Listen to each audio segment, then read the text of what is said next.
നമസ്കാരം. ആസ്ട്രോ വാസ്തുവിലേക്ക് സ്വാഗതം. ഇന്ന് അക്ഷയ തൃതീയ ദിവസമാണല്ലോ. എന്താണ് അക്ഷയ തൃതീയ? സ്വർണം വാങ്ങാൻ മാത്രമുള്ള ഒരു ദിവസമാണ് അക്ഷയ തൃതീയ എന്ന് പലരും കരുതിയിരിക്കുന്നത്. പക്ഷേ അങ്ങനെയല്ല.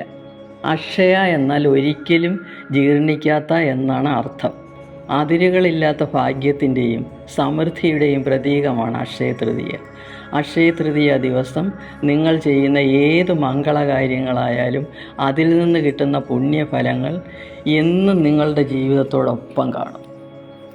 വൈശാഖത്തിലെ ശുക്ലപക്ഷത്തിൽ 3-ാം ദിവസമാണ് അക്ഷയ തൃതീയ ആഘോഷിക്കുന്നത്.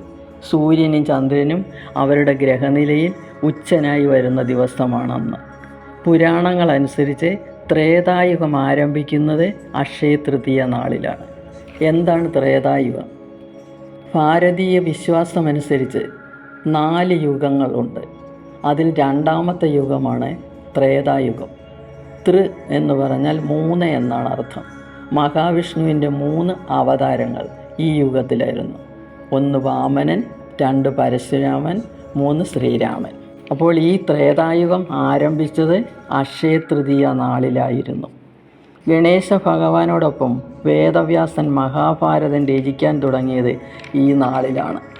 അതുപോലെ ഭഗവാൻ കൃഷ്ണൻ സുഹൃത്തായ സുദാമയ്ക്ക് സ്വത്തും ധനവും നൽകിയത് ഈ നാളിലാണ്.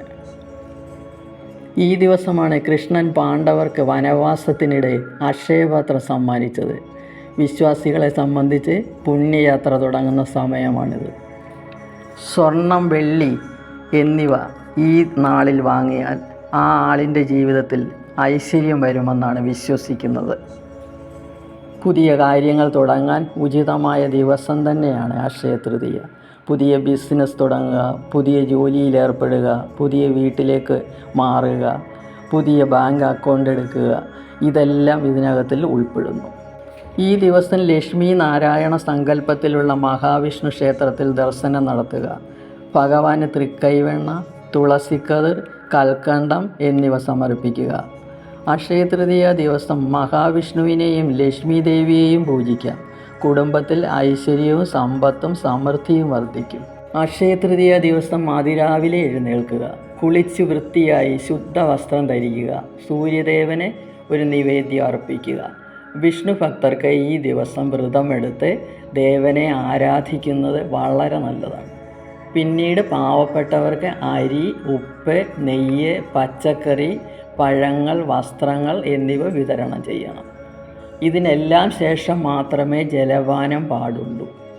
തുളസി വെള്ളം വീടിന് ചുറ്റും തളിക്കുക. വിഷ്ണു ഭഗവാന്റെ പ്രതിമയിൽ ചന്ദനം പുരട്ടി അലങ്കരിക്കണം. അങ്ങനെ ചെയ്താൽ ആ ചെയ്യുന്ന ആൾ മരണാനന്തരം സ്വർഗത്തിൽ പോകും എന്നാണ് പറയപ്പെടുന്നത്. അക്ഷയ തൃതീയ ദിവസമായി ഇന്ന് എല്ലാവർക്കും ആശംസകൾ നേരുന്നു. മേൽപ്പറഞ്ഞ കർമ്മങ്ങൾ ചെയ്ത് നിങ്ങളുടെ കുടുംബത്തിന് ഐശ്വര്യവും സമ്പത്തും സമൃദ്ധിയും ഉണ്ടാക്കുക. വീഡിയോ ഇഷ്ടപ്പെട്ടെങ്കിൽ സബ്സ്ക്രൈബ് ചെയ്യുക. സംശയങ്ങൾക്ക് വാട്സപ്പ് നമ്പറിൽ ബന്ധപ്പെടുക.